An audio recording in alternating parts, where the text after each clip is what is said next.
Bem, a partir de iniciar nossa primeira aula do curso de termodinâmica, nessa primeira aula nós vamos abordar o problema da termodinâmica e também falar sobre os postulados da termodinâmica. Vamos falar de alguns conceitos preliminares, alguns conceitos fundamentais do entendimento, alguma nomenclatura, o nosso tempo nessa primeira aula no estudo para da abordar e esses alguns conceitos também iniciais. importantes que a gente precisa considerar. Nesse sentido, a gente vai dar uma atenção especial à energia interna e também à definição quantitativa de calor. Aqui a gente já vislumbra, aquilo que vai ser o enunciado formal da primeira lei da termodinâmica.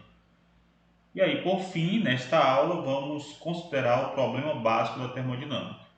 A gente vai discorrer um pouco sobre os postulados, mas a consideração mais aprofundada a respeito dos postulados da termodinâmica, incluindo o postulado de máxima entropia, vai ser num segundo momento.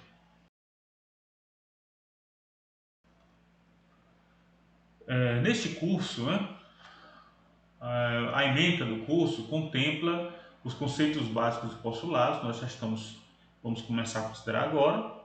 Vamos falar sobre as condições de equilíbrio, vamos falar também sobre os potenciais termodinâmicos.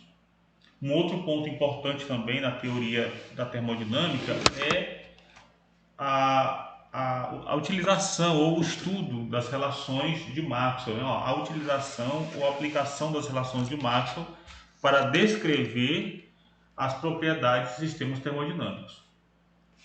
A gente vai finalizar então este curso com considerações a respeito de transições de fase e algumas aplicações da termodinâmica a sistemas simples. Os objetivos, portanto, é apresentar os conceitos básicos dos postulados da termodinâmica, mostrar as aplicações decorrentes das condições de equilíbrio, a utilização também dos potenciais termodinâmicos e das relações de Maxwell, e utilizar essa teoria de transições de fase para estudar exemplos de sistemas físicos simples. A bibliografia que nós vamos utilizar, o carro-chefe, é o Callen, o Callen aqui é o nosso carro-chefe aí para a gente considerar esse curso, tá bom? Mas outras referências também são úteis, que a gente pode utilizar o Robert de Hoff, que é uma referência em termodinâmica e ciências dos materiais. Também tem uma abordagem da teoria da termodinâmica também muito interessante, tá? E um livro mais atualizado que os dois, que é Fundamentos da Termodinâmica, do Sontag. Então, esses livros vão ser utilizados por nós durante o curso, tá bom? Sendo que o carro-chefe vai ser, o nosso guia aqui vai ser o carro. Muito bem. O que é que nós temos então, Para falar um pouquinho, começar a falar sobre a termodinâmica, a gente observa a termodinâmica fornece a base para a organização da informação sobre como a matéria se comporta. Então é isso que a termodinâmica faz. A gente vai descrever princípios ou regras que vão nos ajudar a descrever o comportamento da matéria, Como ela se comporta, como ela reage devido às mudanças, nas propriedades ou nas características físicas no redor daquela matéria, daquela amostra ou do nosso sistema. Portanto, a termodinâmica identifica as propriedades do sistema que são científica e tecnologicamente importantes numa grande variedade de aplicações. Então, um dos objetivos da termodinâmica é, com base nesse conhecimento que a gente constrói, que a gente identifica da matéria, a gente consegue identificar, a gente vai usar isso para uma aplicação prática, para um desenvolvimento científico, mas principalmente tecnológico, tá bom? Portanto, como é que a gente faz isso? A termodinâmica ela permite a produção de mapas de estados de equilíbrio para um grande espectro, uma grande variedade de sistemas e influências. Então a gente vai ver que esses resultados eles são compilados, eles são organizados como mapas termodinâmicos, que estão diretamente ligados ao conceito de equilíbrio termodinâmico. Então, um ponto que nós vamos também dar bastante atenção no nosso curso é a definição de equilíbrio e principalmente de equilíbrio termodinâmico. A gente está acostumado a falar em equilíbrio térmico, né? Quando dois ou mais corpos estão à mesma temperatura. Mas essa é apenas uma faceta do equilíbrio termodinâmico, envolve muito mais do que apenas o equilíbrio térmico. Então, aqui a gente vai considerar então o fato de que a termodinâmica tem um aparato, um ferramental, e ela deve ser capaz de permitir o manuseio de sistemas complexos, né? De vários tipos. Por exemplo, sistemas nós podemos ter de várias naturezas. Sistemas podem ser metais, cerâmicos, polímeros, cristais com defeitos, podem estar no estado sólido, líquido ou gasoso, podem ser soluções. Então, o sistema termodinâmico, nosso objeto de estudo, ele pode ter uma variedade de características, né? Pode ser de uma variedade de naturezas diferentes. Por exemplo, olha aqui na figura, a gente tem um exemplo de um sistema, é um gás que está contido num êmbolo, tá? Então a gente tem aqui, a gente consegue identificar o nosso sistema, que é a porção de matéria sobre o qual nós estamos interessados em entender ou descrever o comportamento. Mas para isso eu preciso também conhecer como o meu sistema interage com todo o resto do universo, ou seja, com a vizinhança, né? Então aqui eu tenho um êmbolo, tá? Que é uma tampa móvel, né? Isso aqui pode subir e descer. E aqui eu tenho uns pesos que, pela força da gravidade, aplicam uma pressão no gás. Então, variando o peso, né?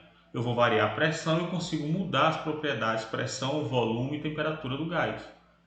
Então, o meu sistema vai ter as suas propriedades alteradas conforme eu modifico as propriedades da vizinhança. Então, o sistema, nós não estamos interessados na vizinhança, a gente está interessado aqui, olha, no sistema. Mas para isso eu preciso conhecer a maneira como a vizinhança se comporta. Então, a termodinâmica também envolve o estudo de aplicações, como materiais estruturais, materiais eletrônicos, materiais que são resistentes à corrosão, são anticorrosivos, materiais nucleares, biomateriais e nanomateriais.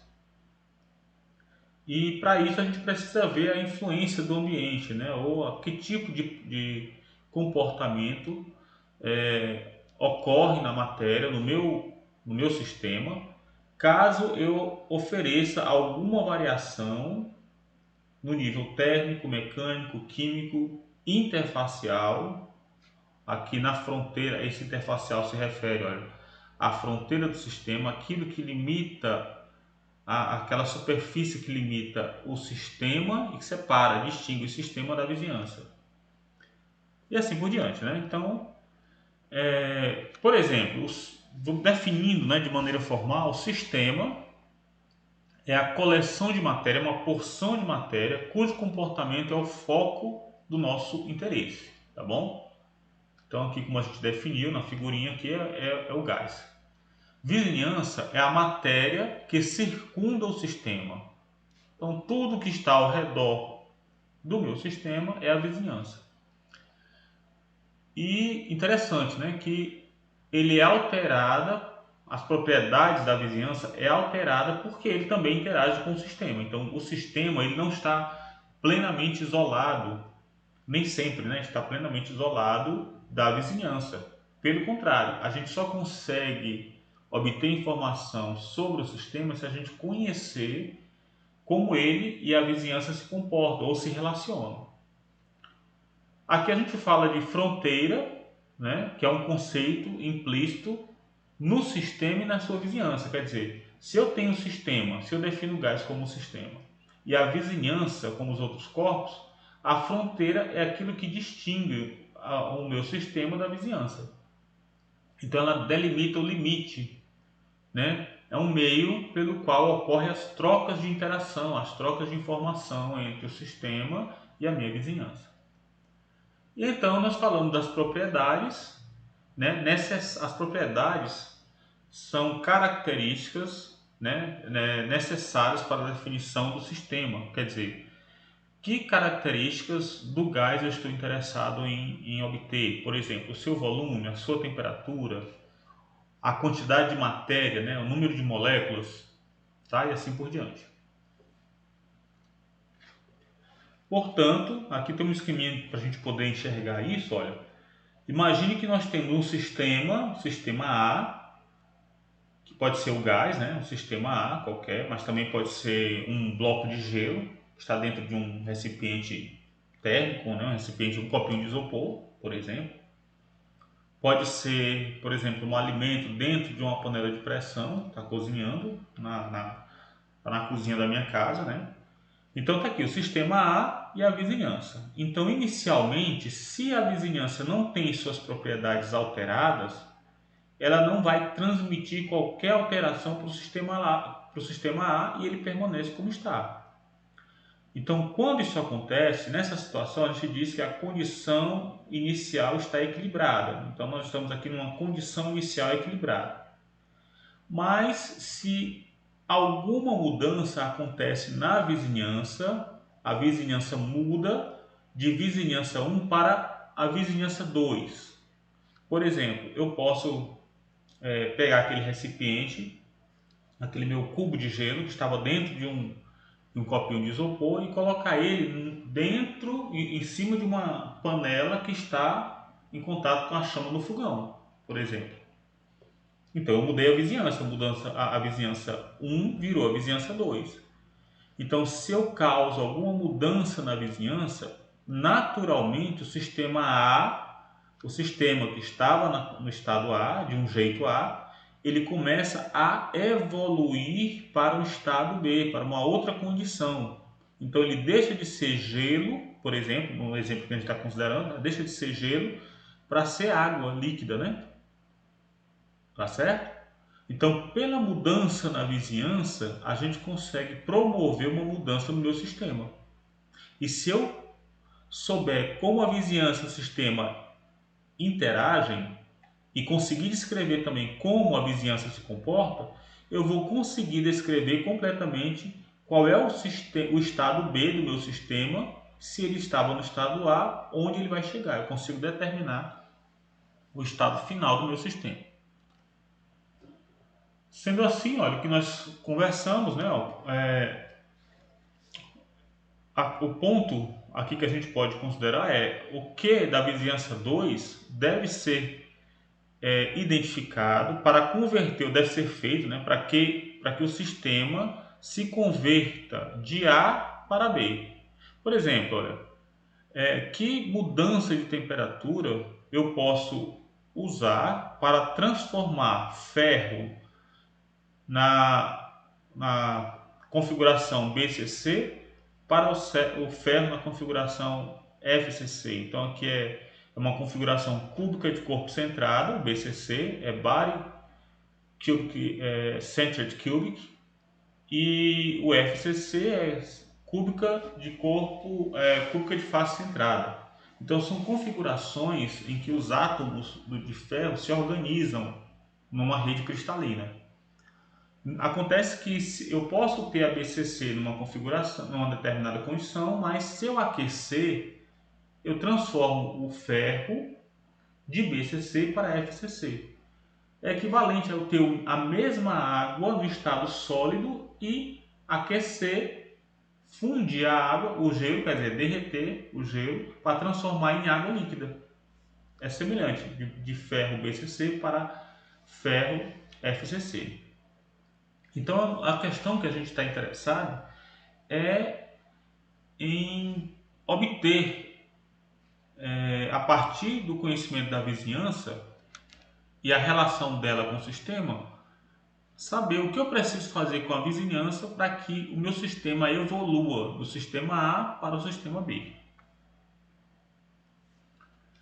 Portanto, a termodinâmica é limitada à descrição de sistemas que estão em equilíbrio com a sua vizinhança. Quer dizer, eu preciso saber como a vizinhança e o sistema se relacionam.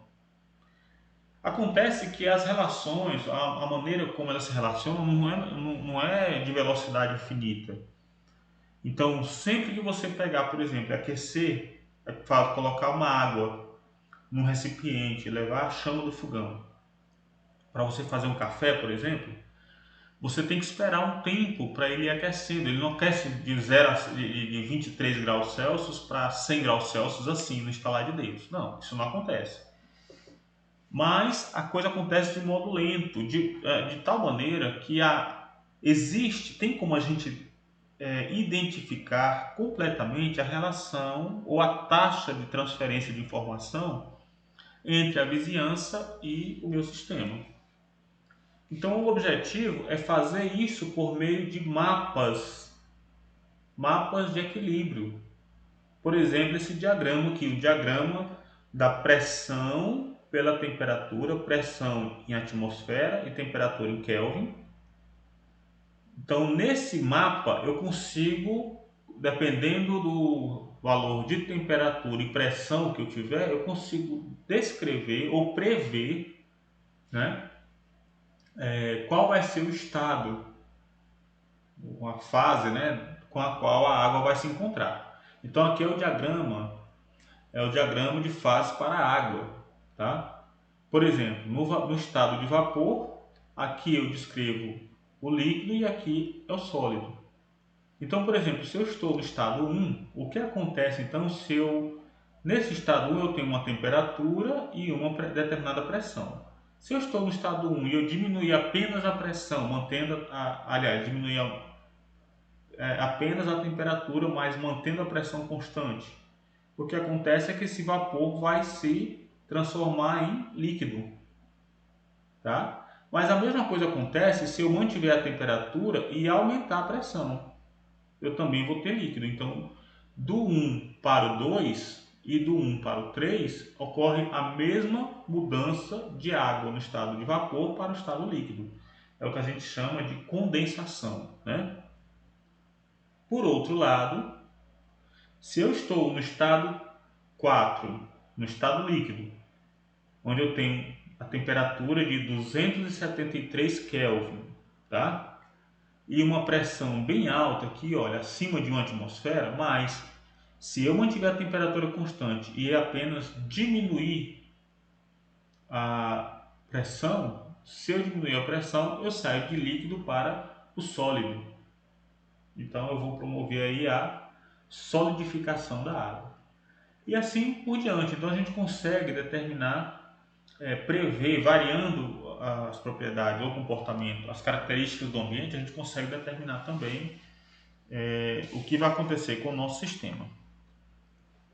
Portanto, exemplos, né? O nosso objetivo é determinar esses mapas de equilíbrio, esses diagramas de fase, né? Então aqui a gente tem o da água, que nós acabamos de mencionar.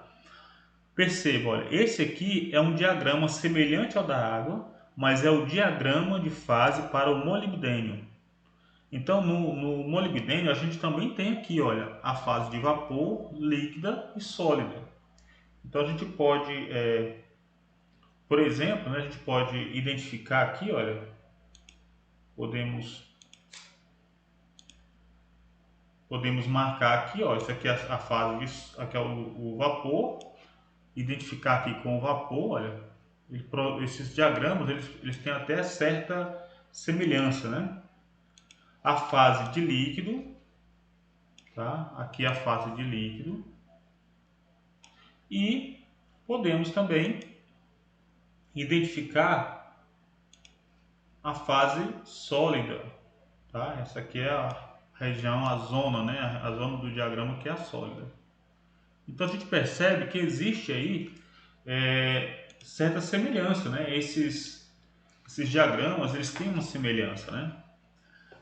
Mas eles não são exatamente iguais. Então, esse é o diagrama, tá? Para a água e esse para o molibdênio. A termodinâmica, então, fornece a base para a definição e identificação das propriedades de cada fase, que deve ser determinada no laboratório a fim de calcular esses mapas, né?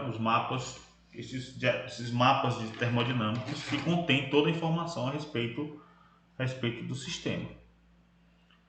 Fornece também a definição das propriedades que devem ser medidas para formar uma base de dados para o diagrama de fase.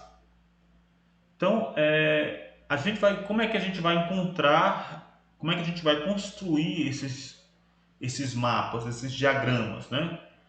A gente vai construir seguindo uma determinada metodologia, tá certo?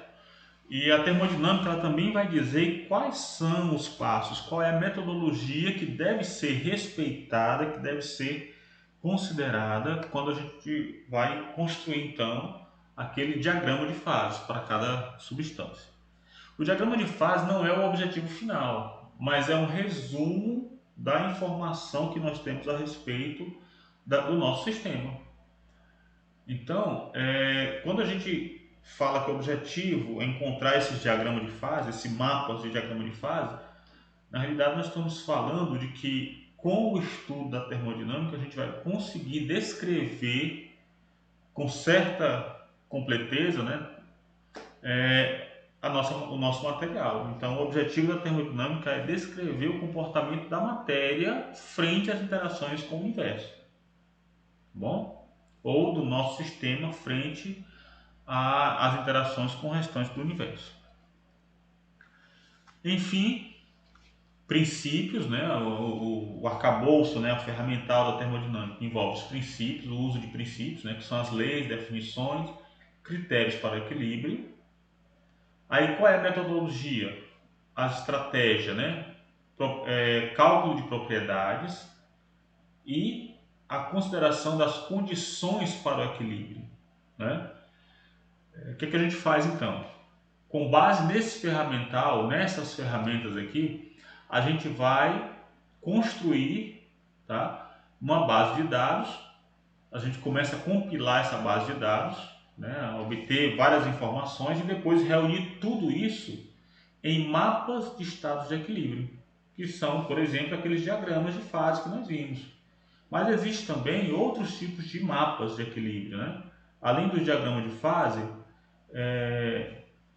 diagramas também de equilíbrio na fase gasosa, diagramas de predominância, diagramas de defeitos e diagramas de Pullbacks. A gente vai considerar a partir de agora alguns exemplos, né?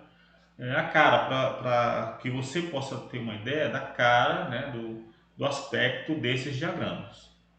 Por exemplo, aqui a gente tem um diagrama de uma liga, né, um diagrama de fase para um sistema de prata-magnésio, tá?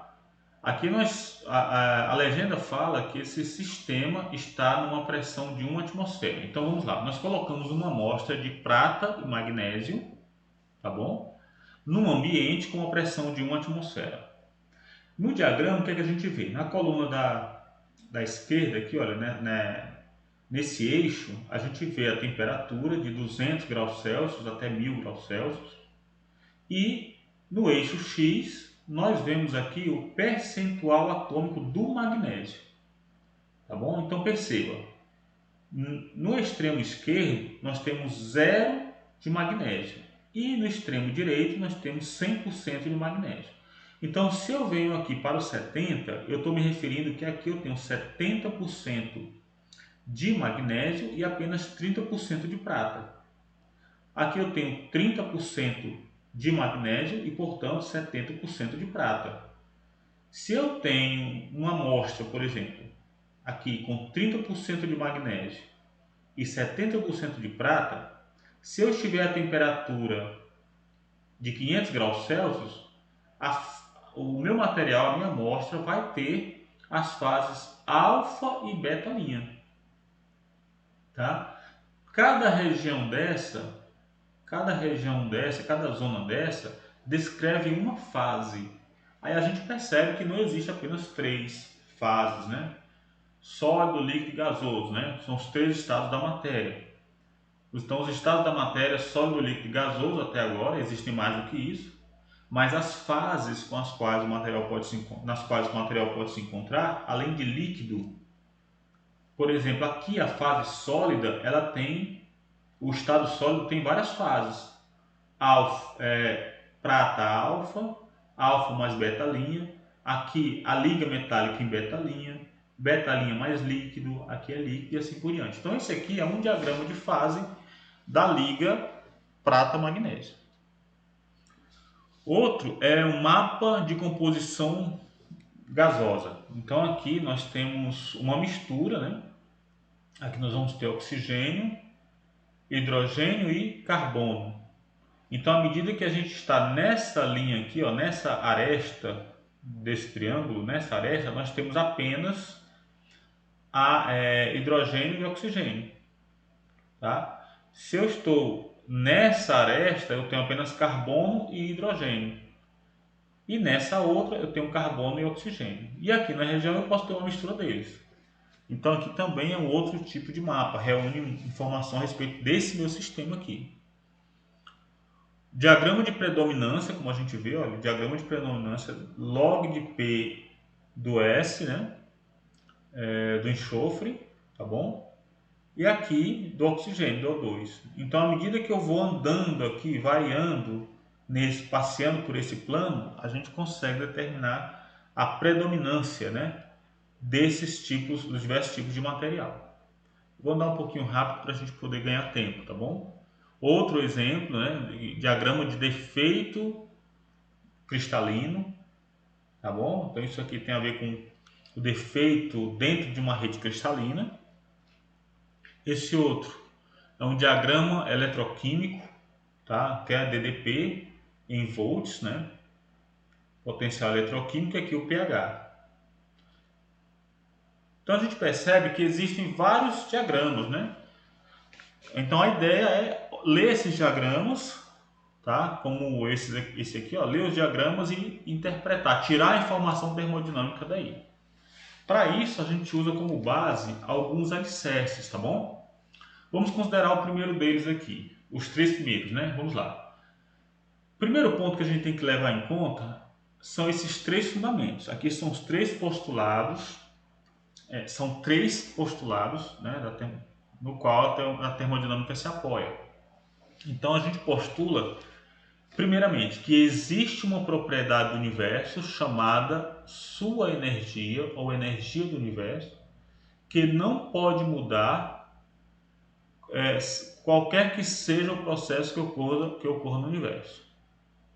Então, se a gente dá atenção a esse enunciado, a gente vai perceber que ele não é novo para nós. Para quem já tem experiência com a física, vai perceber que esse aqui já é uma outra descrição de um princípio fundamental do universo. Vamos lá. Existe uma propriedade do universo chamada sua energia, que não pode mudar, não importa qual processo ocorra no universo. Simplesmente é uma declaração do princípio da conservação da energia. Diz que o sistema inteiro tem uma propriedade, que é denominada energia, e o valor da energia do universo não varia, não muda. Então, é um princípio da conservação da energia do universo.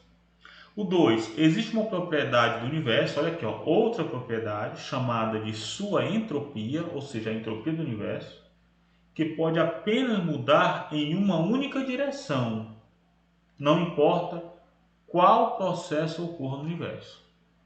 Então essa entropia, ela não é fixa, não tem valor fixo. A entropia do universo não tem valor fixo, mas ela varia. E aqui a gente fala que ela muda em apenas uma direção. Quer dizer, se ela não é constante, ela deve ou aumentar de valor ou diminuir de valor.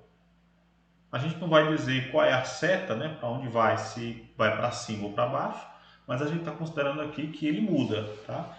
E ele só muda naquela direção. Se ela só aumenta, se ela está aumentando, ela só aumenta. Ou ela só aumenta, ela só diminui, tá? E por fim, existe, né, uma escala de temperatura absoluta universal, existe e tem um valor mínimo. Né? Ela tem um valor mínimo, ela não diminui infinitamente, não. Esse valor mínimo é chamado de zero absoluto. E esse zero absoluto tem uma propriedade importante. Nessa escala de temperatura absoluta, o zero absoluto é aquela temperatura na qual a entropia para todas as substâncias é o mesmo valor, tem o mesmo valor, tá?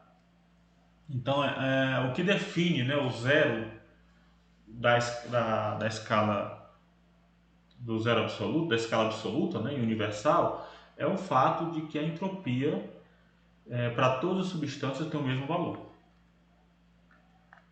Então, a fim de aplicar a termodinâmica, o primeiro passo é identificar o subconjunto do universo que está relacionado com o problema que nós temos em mãos, né?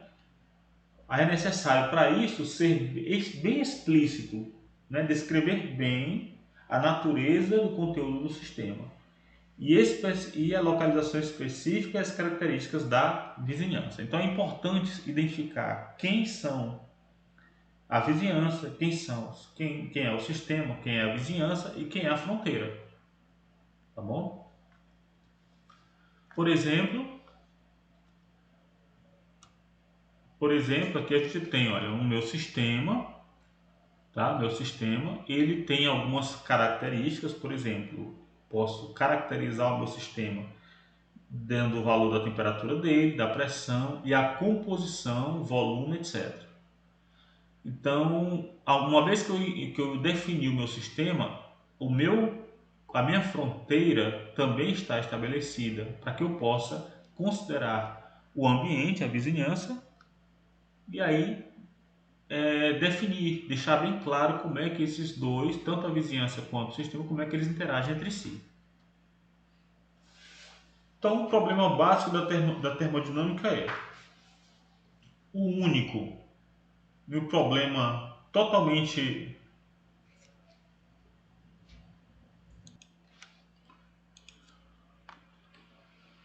bem. Então, a partir de agora, a gente já pode considerar o problema básico da termodinâmica, né? Então, o problema básico da termodinâmica é que o único e o problema totalmente abrangente, né, ou completo, né, ou o problema máximo da termodinâmica é a determinação do estado de equilíbrio que eventualmente resulta após a remoção de vínculos internos num sistema fechado. Então, vamos entender isso, né? Como é que funciona? Imagina que você tem aqui uma câmara, é um cilindro, tá bom? E você tem um pistão. Esse pistão ele isola a matéria do lado esquerdo, tá bom? Nessa primeira câmara e isola o sistema, o gás que está aqui no lado esquerdo, do gás que está no lado direito. Então o que é que acontece aqui, né? Digamos que eu consiga descrever o sistema, o gás que está na câmara da esquerda. Essa câmara 1, ela tem uma energia, as moléculas têm uma determinada energia, um volume e um número de mols, número de moléculas aqui em 1, tá bom? Já o sistema 2, na segunda câmara, tem também a sua energia, o seu volume, o seu número de mols e assim por diante. Dá para nós percebermos aqui que os volumes V1 e V2 não são necessariamente iguais. Se esse pistão é livre para se mover, então, conforme a temperatura, volume, pressão, energia, a quantidade de gás aqui na primeira câmara e também na segunda câmara, eles vão entrar em equilíbrio, esse pistão vai ser empurrado de um lado para o outro, até ele encontrar uma posição de equilíbrio onde ele não vai mais se mover. Muito bem, agora eu vou fazer o seguinte, uma vez que ele encontrou essa posição de equilíbrio, eu vou prender ele aqui, tá bom? Eu vou fixar ele aqui. O que acontece então, uma vez que ele está fixo, e eu começar a aquecer esse gás da primeira câmara, da câmara 1. Então, a energia cinética das moléculas vai começar a aumentar e a energia interna começa a aumentar também. A frequência das colisões do gás nas paredes, incluindo o pistão, vai aumentar. Então, quando isso acontece, eu não tenho mais esse gás da câmara 1 na mesma situação que antes. Ele foi alterado. Mas aí o que eu quero saber é o seguinte, se eu liberar o pistão, será que o pistão ainda vai continuar nessa mesma posição? Então o que eu quero saber é determinar o estado de equilíbrio que eventualmente resulta, ou seja, que o meu conjunto, o meu sistema vai alcançar quando eu removo algum vínculo interno. Então, quando eu liberar, por exemplo, o pistão, como a pressão aqui, o que se observa na prática, né, na experiência prática, é que aumentando a temperatura, a pressão também vai aumentar e a tendência é o gás 1 empurrar o pistão, empurrar essa parede para a direita, diminuindo o valor do V2, aumentando o V1 e diminuindo o V2. Consequentemente, diminuindo o V2, eu devo variar pressão e temperatura também e, portanto, a energia interna. Deu para perceber então que, uma vez que eu altero as propriedades do meu sistema 1, do meu subsistema 1, eu consigo também alterar, afetar o comportamento ou as propriedades do sistema 2, desde que o vínculo, né, desde que o vínculo do isolamento entre eles seja removido.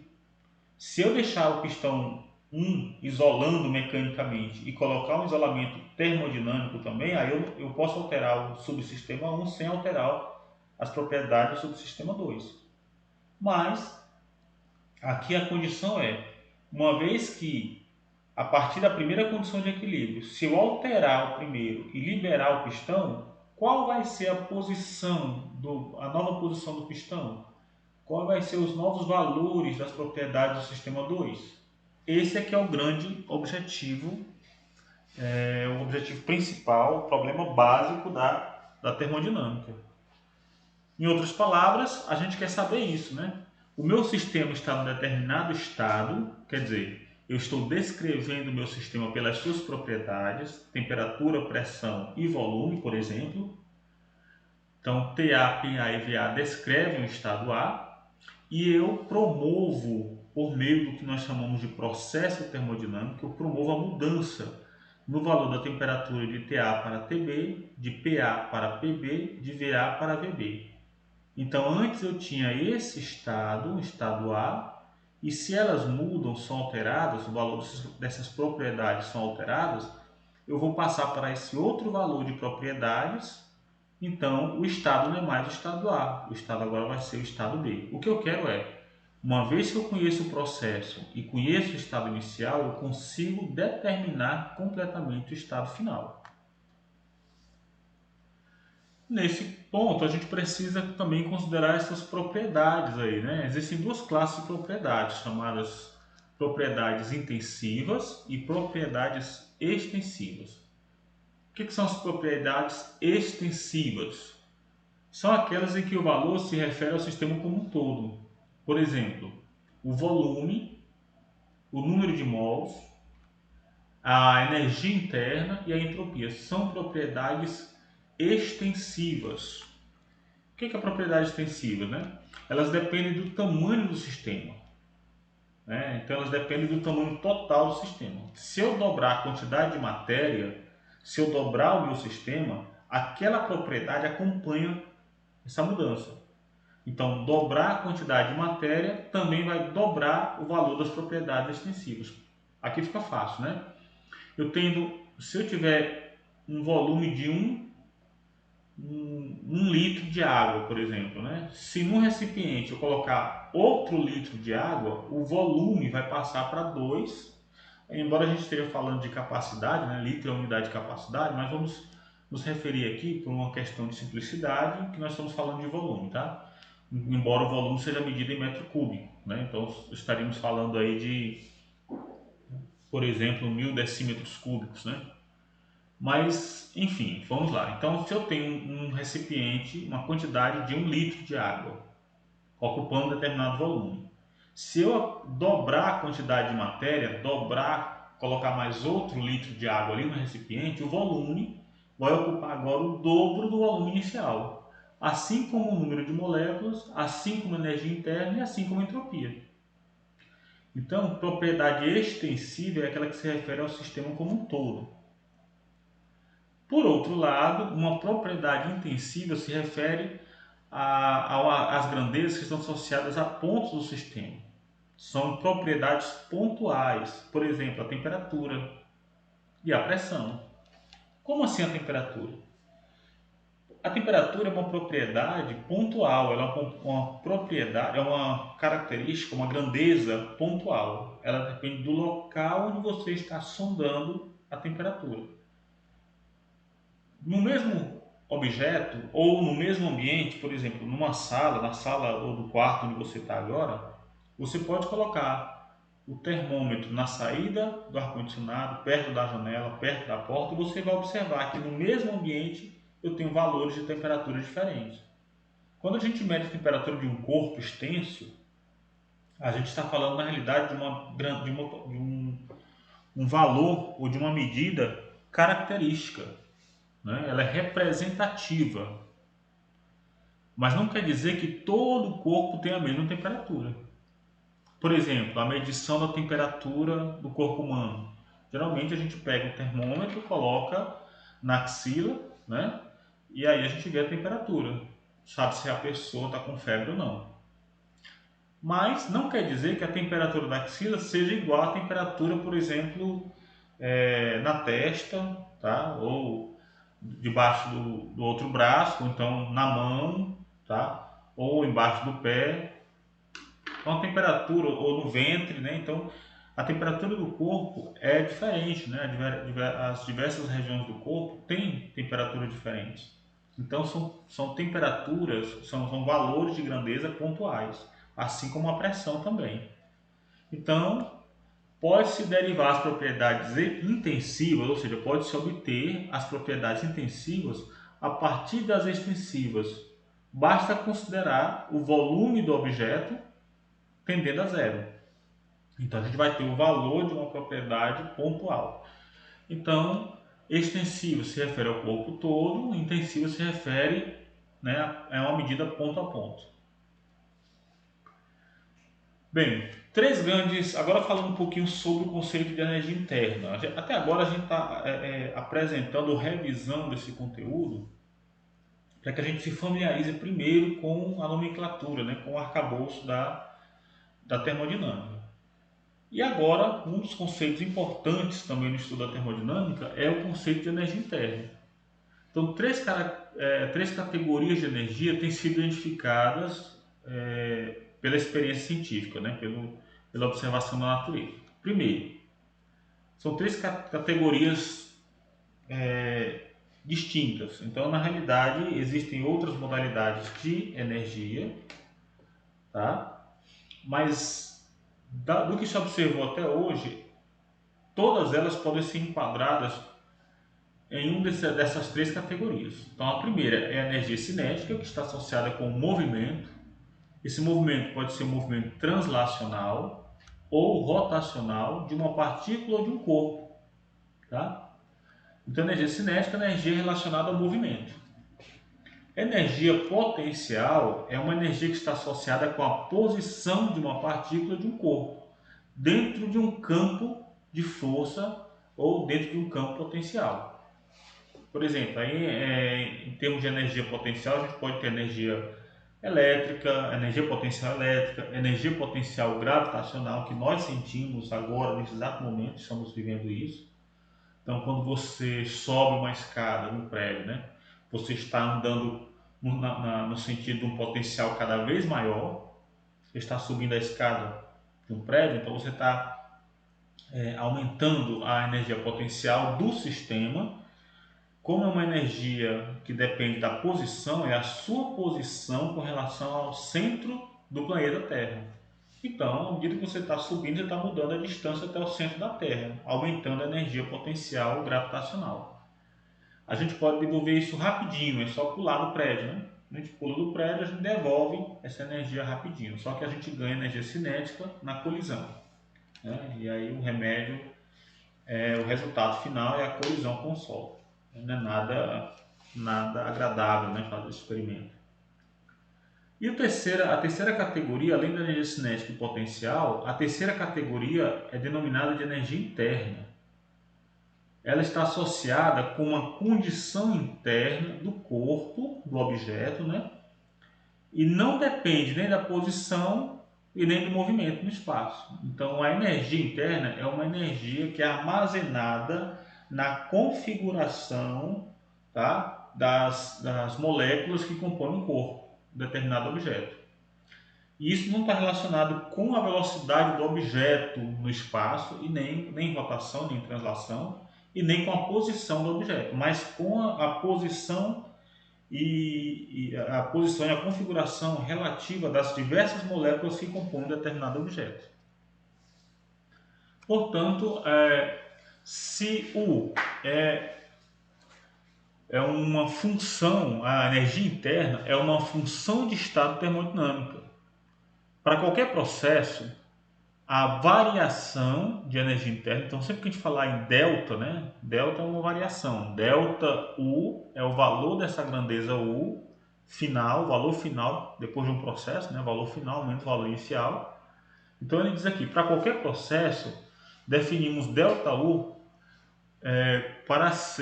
como sendo crescente, né? Na energia interna do sistema. Então sempre que eu tiver um delta U positivo significa que a energia final menos a energia inicial é positiva, então a energia final é maior que a inicial. Portanto, a energia do sistema aumentou. E para a energia interna aumentar, o sistema precisa receber energia. Existem então 3 processos pelos quais a gente consegue alterar a quantidade de energia interna de um sistema. Primeiro, é através do fornecimento de calor, quantidade de calor. Quem é que? É a quantidade de calor que flui para dentro do sistema durante um processo.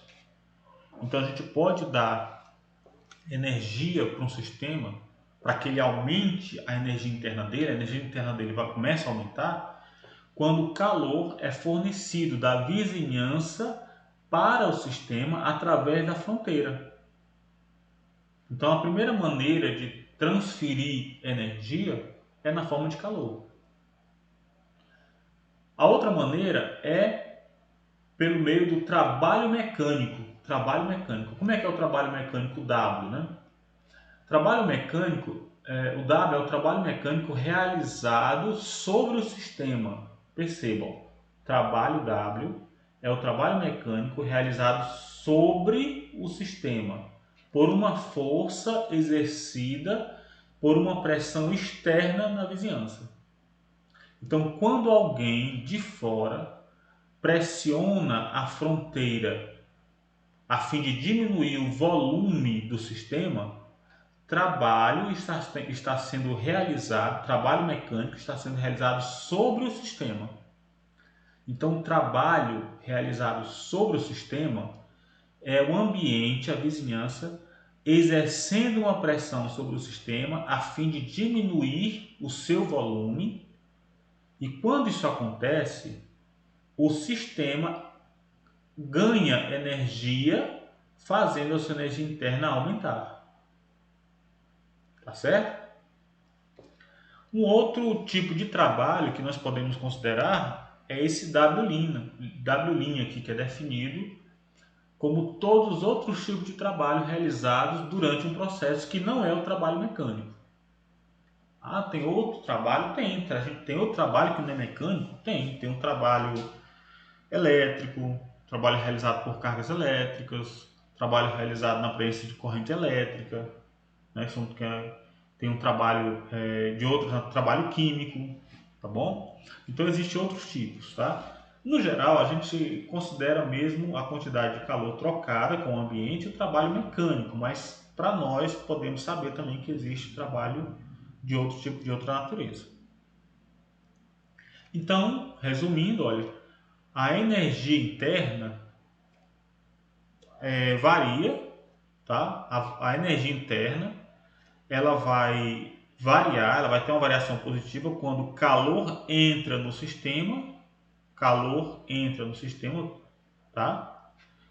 E trabalho é realizado sobre o sistema, ou trabalho mecânico ou trabalho de outra natureza, quando ele é realizado sobre o sistema. Quando isso acontece, a quantidade de energia interna aumenta, positivo positivo, positivo. Faz o ΔU ser positivo. O ΔU é o final menos o inicial. Se é positivo, é porque o U final é maior que o inicial, então a energia interna aumentou. Agora é interessante notar que esse processo não ocorre repentinamente, né, ou de maneira súbita, mas ocorre num processo controlado, ocorre de uma maneira lenta, de modo que a gente consegue identificar variações infinitesimais na energia interna devido a pequenas quantidades de calor e quantidade de trabalho realizado. Aqui a gente observa uma coisa interessante, olha, eu já posso chamar a atenção aqui que a variação infinitesimal de energia interna é dU, mas aqui eu não tenho nem dQ e nem dW, né? Por quê? Porque dU diz respeito a uma diferencial ou uma variação infinitesimal de uma função de estado, que é a energia interna. Enquanto que calor e trabalho não são funções de estado. Então aqui eu não posso colocar um dQ porque eu não estou diferenciando função nenhuma. Aqui eu estou me referindo apenas a uma porção minúscula de calor fornecido e uma quantidade muito pequena, minúscula, de trabalho realizado que envolve um deslocamento infinitesimal. Então cuidado, tá? Aqui é um dU, mas aqui é um ΔQ, ΔW, ΔWI. Alguns textos costumam, ao invés de colocar o delta, eles colocam um D cortado, tá bom? Alguns textos utilizam o D cortado ao invés do deltinha, tá? Sendo assim, como nós falamos, olha, o D cortado, essa aqui é a notação do Kalin, tá bom? O trabalho infinitesimal aí, ou uma porção infinitesimal de trabalho, é definida como menos PdV, tá? De fato, desprezando aqui o trabalho de outras fontes, considerando apenas a quantidade de calor trocado e o trabalho mecânico realizado, podemos escrever que D cortado Q é igual a DU menos dWm, ou seja, como dWm é menos PdV, ficamos com dQ igual a dU mais PdV. Essa é a definição quantitativa de calor. O que é calor então? Uma quantidade infinitesimal de calor trocado ou perdido ou recebido é igual à quantidade de energia interna que foi produzida no meu sistema mais ou menos, né, o trabalho mecânico realizado. Então esse menos o trabalho mecânico realizado significa que, lembrando, né, que o trabalho mecânico é o trabalho que o ambiente faz no sistema. Portanto, que é menos PDV. Se eu considero aqui mais PDV, eu estou considerando então que o sistema está empurrando a fronteira no sentido ou na direção do ambiente, tá bom? É importante, um cuidado aqui que a gente deve lembrar a interpretação, levar em conta os sinais dessas propriedades, tá? Sempre levar em conta os sinais. Vai chegar um momento que nós vamos abordar bem esse ponto. Muito bem, então ainda sobre a energia interna, né, e a quantidade de calor, a gente define então, a gente já comentou isso, né, que existe uma energia interna que é uma função de estado, como a gente falou, é uma função da temperatura, da pressão, número de moles, e o trabalho é uma troca, é um meio, né, para a troca de energia, né, entre o sistema e a vizinhança. A quantidade de calor também é uma forma de troca de energia, né, e que a quantidade de calor e o trabalho realizado dependem do caminho, portanto, não são funções de estado. Então aqui um ponto importante. A energia interna é uma função de estado, mas a quantidade de calor trocada e o trabalho não são funções de estado. É por isso que lá na equação eu consigo colocar o diferencial de U Mas o do Q e do W eu não consigo colocar D de DQ e DW, mas o deltinha aqui, eu usei um deltinha ou um D cortado, para lembrar que não são diferenciais do ponto de vista matemático, porque elas não são funções de estado, mas a energia interna é. Então, novamente ficar atento para esse ponto, tá? Bem, então a gente pode considerar tudo que a gente já aprendeu até agora com esse exemplo 1 do livro do Cayley, né? Diz o seguinte, olha, um gás particular está guardado dentro de um cilindro com um pistão móvel. E é observado que se as paredes são adiabáticas, né, então a gente considera logo esse ponto aqui, né, se as paredes são adiabáticas, a quantidade de calor trocada com o gás e o meio externo é zero, né? Então, um aumento quase estático no volume resulta numa diminuição na pressão de acordo com essa equação aqui. Então, P3V5 é constante, né? Sendo que Q é igual a zero. Esse comportamento está descrito aqui, ó, sai do estado A para o estado B por esse caminho aqui, tá certo? Quando isso acontece, quando eu digo de A para B, o comportamento da pressão com o volume é tal que P3V5 é constante, tá bom? Então nós temos vários caminhos para vir de A para B. Nós temos esse caminho reto, temos o caminho curvo aqui, olha, essa curva dado por essa relação que já foi considerada. Nesse caso, a quantidade, por esse caminho aqui, o que a gente assegura é que a quantidade de calor trocada com o meio externo é zero. Isso não quer dizer que seja verdade para os demais casos, tá bom? Vindo no caminho ADB ou de A para B direto, ou então ACB. Não quer dizer que a quantidade de calor seja zero, apenas nesse trecho. Então vamos ver o que o que ele quer saber aqui. Ó. Encontre o trabalho quase estático realizado sobre o sistema e o calor transferido, a transferência de calor líquida para o sistema em cada um dos processos ADB, então ele quer aqui, ó, ADB por esse pedaço, né? ACB por esse outro trecho aqui e no processo linear direto de A para B mostrado na figura. Então a gente vai aplicar aquilo que a gente já aprendeu até agora, tá bom? Então o primeiro ponto então vamos fazer o seguinte, a gente vai considerar o trecho, o processo aqui, ó, o processo AB, o trecho, né, ou o caminho ADB, tá? Então ADB. Então vamos pegar esse primeiro trecho lá.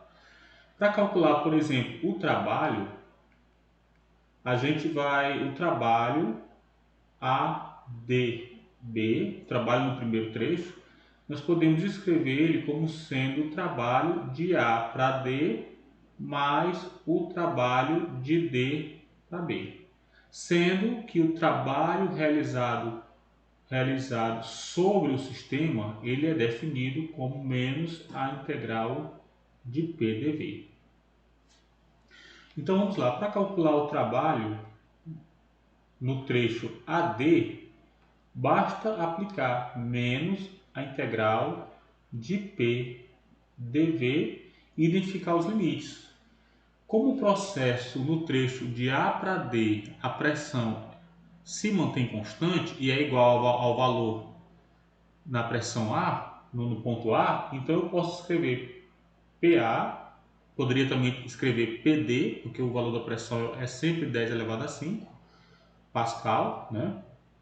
E os limites dV, os limites vai ser o volume VA e o volume VB. Então aqui eu posso marcar VA, aliás, o VD, né? O VB e o VD são iguais, de VA para VD. Então fica aqui, ó, menos, quanto? Esse P é constante, posso colocar fora da integral, fica PA integral de VA, VD, dV. Então vai ficar menos 10 elevado a 5 Pascal vezes a integral de dV é V, aplicando os limites, fica VD menos VA. Então vai ficar 8 vezes 10 elevado a menos 3, menos 1 vezes 10 elevado a menos 3 metros cúbicos, que é o volume, né? O volume medido em metros cúbicos aqui. Então o resultado vai dar menos, eu já posso fazer 8 vezes 10 a menos 3 menos 1 vezes 10 a menos 3, dá 7 vezes 10 a menos 3 vezes 10 elevado a 5 Pascal metros cúbicos. Então o resultado é menos 7 vezes 10 a 2 newtons metro. Newton metro, né? Pascal é newton por metro quadrado, então vai ficar metro cúbico, vai ficar newton metro, ou joule, né? Ou menos 700 joules. Está aqui o trabalho. Esse aqui é o trabalho de A para D. Então, para saber o trabalho agora de D para A, nós podemos escrever a integral menos a integral de P dV. A pressão vai de PD de 10 a 5 para 10 a 5 sobre 32, tá? De D, opa, aqui é de D para A, é de D para B, né? D para B aqui, né? Então a pressão varia e o volume, os limites vão ser VD para VB, né? VD para VB. Mas independente disso, como VB e VD são iguais, os limites aqui, os limites da integral são iguais, a gente sabe que o resultado aqui vai dar zero. Portanto, o trabalho ADB é igual a menos 700 joules. Tá bom? Menos 700 joules. Agora, para calcular a quantidade de calor, né? Para calcular a quantidade de calor no processo ADB, a gente precisa recorrer à relação da energia interna. Então vamos lá. A gente sabe que ΔU é igual à quantidade de calor ADB mais o calor realizado sobre o sistema, que é WADB. Tá certo? Isso é o que nós sabemos. Portanto, a quantidade de calor é quem? A quantidade de calor no caminho ADB, ele é igual a ΔU, variação de energia interna, sendo que esse ΔU é o final, o B menos o A, porque a gente está saindo no processo inteiro de ADB, a gente sai do A, vai para o D, depois desce para o B. Então, ΔU aqui é o A menos, aliás, o B menos o A. Então, a quantidade de calor vai ficar ΔU menos o trabalho ADB. Em outras palavras, né, o resultado ficaria quantidade de calor no caminho ADB, não ADA, né, mas ADB, seria ΔU mais, por causa do sinal, mais 700 joules. Esse aqui ainda não é um resultado satisfatório. Por quê? Porque a gente precisa conhecer ΔU. Quem é ΔU? Para conhecer ΔU, a gente pode recorrer a essa mesma relação que liga os mesmos pontos AB, mas que seja fácil para identificar o ΔU. Vamos ver? Por exemplo, se eu considerar esse caminho aqui, a gente vai ver que ΔU é igual a quantidade de calor de A para B, trocado, né? Eu vou até tirar, porque nós estamos considerando somente esse caminho, mais o trabalho realizado. Mas perceba, nesse caminho, onde eu conheço a relação P3 vezes 5 constante, isso aqui, o calor é igual a zero. Resta para nós que a variação de energia interna é igual ao trabalho e igual a menos a integral de P dV. Acontece que nós sabemos a relação entre P e dV, entre P e V, está aqui. Podemos até escrever assim, olha, P3V5 é igual a uma constante K, de modo que P é igual a K sobre V5, P3 é igual a K sobre V5, ou então que P é igual a K sobre V5 elevado, eu vou melhorar isso aqui, tá? P é igual a K sobre V5 elevado a 1/3.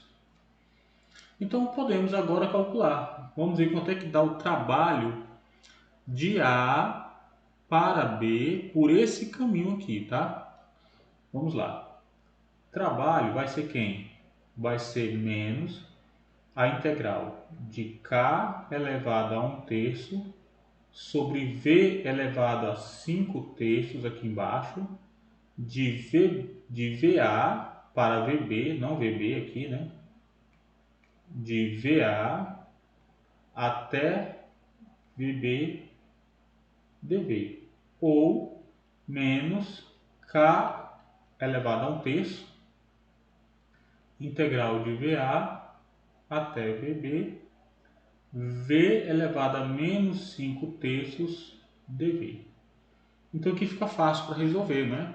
Vai ficar menos K elevado a 1/3 vezes, aqui fica fácil, né? Vai ficar V elevado, tirando aqui, somando com 3/3, vai ficar V elevado a menos 2/3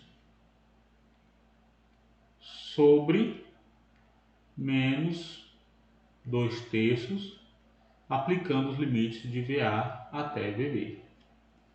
Ou seja, nós vamos ficar com 3/2 de K elevado a 1/3 de quem? De VB elevado a menos 2/3 menos VA elevado a menos 2/3. Muito bem, falta saber o K, né? Aqui o VB é fácil, o VB é 8 vezes 10 a menos 3 metros cúbicos, o VA é 1 vezes 10 a menos 3 metros cúbicos, mas o K a gente não sabe para saber o valor do W, né? Esse aqui vai ser exatamente o valor do ΔU de A para B em qualquer um desses caminhos, tá? Em qualquer um dos caminhos. Então, se serve para esse caminho, vai servir também para aquele caminho, tá? Lembra que aí com esse ΔU eu consigo determinar o calor trocado no processo, no caminho ADB, tá? Que é isso que nós estamos procurando. Então vamos lá. Ora, como esse K é constante, esse K aqui é uma constante, e ele vale para qualquer ponto desse caminho, então ele vale inclusive quando eu estiver no ponto A. Quer ver? Olha, se eu colocar PA elevado a 3, VA elevado a 5, isso aqui é igual ao K. Não é verdade? Isso aqui é igual ao K. Assim como PB, assim como PB elevado a 3, VB elevado a 5 é igual ao mesmo K. Daqui eu posso utilizar qualquer relação dessa e jogar o K aqui, né? Então, quem vai ser o ΔU? ΔU, aliás, o trabalho, né? Vamos voltar com o trabalho, a gente está calculando ele, né? Então, o trabalho vai ser igual a 3/2. Quem é o K? PA elevado a 3, VA elevado a 5, esse é o K, tá bom? Mas elevado a 1/3, que multiplica VB elevado a menos 2/3 menos VA elevado a menos 2/3. Então isso aqui vai dar 3/2 de VA elevado a 5/3, que multiplica VB elevado a menos 2/3 menos VA elevado a menos 2/3. Então, substituindo os valores, a gente pode fazer essas contas aí. Substituindo os valores, nós vamos encontrar aqui menos 112,5 joules. É só substituir os valores, tá? E aí a gente consegue, né? Por esse ponto, a gente já consegue identificar esse ΔU é o ΔU para qualquer ponto, qualquer passo. Então lembra que, voltando, né? No processo ou no caminho ADB, o que a gente encontrou sobre o trabalho ADB? Que ele é igual a menos 700 joules. Menos 700 joules. Lembra? Vamos voltar lá? Tá aqui, ó. Menos 700 joules. Então, para considerar a quantidade de calor no ADB, vai ser ΔU menos o trabalho, ou seja, como o trabalho é menos 700 joules, vai ficar ΔU mais 700 joules. Então, a quantidade de calor no caminho ADB vai ser ΔU, que a gente não sabia, mais 700 joules. Ou seja, ficou menos 112,5 joules mais 700 joules, que dá, né, fazendo as contas aí, 580 mais, né, 587,5 joules. Esse é o resultado. Então vamos lá, tanto a quantidade de calor quanto o trabalho realizado. Então a resolução para esse caminho A, D, tá? E depois para o B, a gente pode calcular da mesma forma para o A, do A para o C e do C para o B. Agora a diferença é que enquanto de A para B a gente tinha a pressão constante, a gente só vai ter pressão constante de C para B e é um valor menor. Então, vale a pena a gente repetir o problema, né? Repetir a resolução para esse trecho ACB, tá bom? E a partir daí a gente calcular. Nós vamos ver que a quantidade de calor, ACB é diferente da quantidade de calor ADB, tá bom? E também que o trabalho ADB é diferente do trabalho ACB. No entanto, como elas não são funções de estado, é para ser diferente mesmo. Mas, no entanto, o ΔU é igual, é constante, né, para qualquer um dos processos. Por quê? Porque ele só depende do estado, do estado inicial e do estado final. Se todos eles saem do mesmo A e chegam no mesmo B, não interessa qual caminho, então o resultado tem que ser o mesmo. E foi isso que nós utilizamos agora para identificar, né, o ΔU para todos os processos. Então aqui as nossas referências, né, que nós utilizamos aqui para essa aula, tá bom? Então fiquem à vontade para consultar, né, essas referências, né, são textos clássicos, né, como o Kalin e também o De Hoff, tá? Mas também outros bem mais atualizados, né, que é o Sontag, que dá uma visão aí mais contemporânea.